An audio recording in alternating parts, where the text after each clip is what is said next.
Ça ici, c'est du blé d'hiver qui avait été semé stratégiquement pour faire un couvert végétal pour un précédent soya pour ce printemps. Il y avait quand même différentes crucifères, des pois fourragers là-dedans. Ça, c'est tout mort à l'hiver. Puis on aime bien avoir un couvert vivant qui redémarre au printemps suivant avant le semis du soya. Aujourd'hui, on est le 10 mai.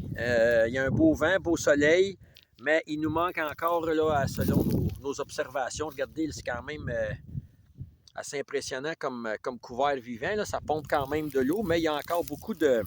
C'est ce qu'on veut aussi. Là. On veut garder des tiges au sol pour augmenter la quantité de carbone, etc.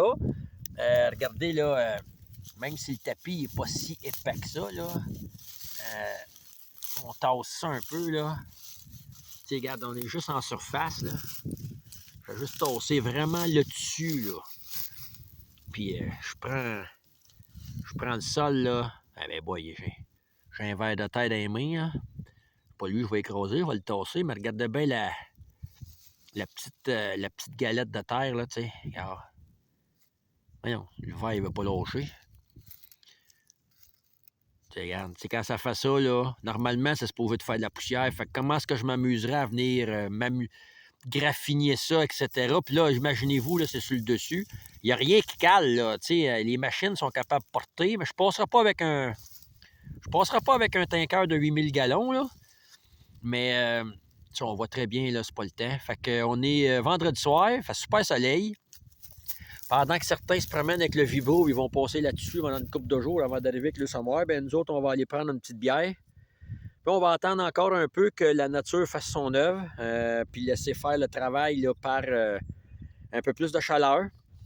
C'est le bout le plus compliqué à se retenir quand on a à changer de technique. Ça a été probablement une de nos plus grandes difficultés à nos débuts. C'est d'être un peu plus patient, brûler notre stress ailleurs que de venir graffiner ça. Là, maintenant, l'expérience nous dit que ne faut pas capoter parce qu'on est le 10 mai. On a déjà eu des excellents rendements de maïs, même si ça avait été semé le 15, le 20 et le 22 mai. Il s'agit de semer exactement dans la bonne fenêtre quand le sol est à sa place, puis que le semis, les plants sortent vite. Ils ne se font pas attaquer par aucun insecte. Fait que dans ce temps-là, on n'a pas besoin d'insecticides, etc. Fait que c'est une façon de fonctionner qui est différente. Fait qu'il faut être patient. Puis ça va me donner un peu de stress, mais aller passer mon stress avec une petite bière en attendant que la nature nous donne les conditions parfaites pour venir faire notre semis.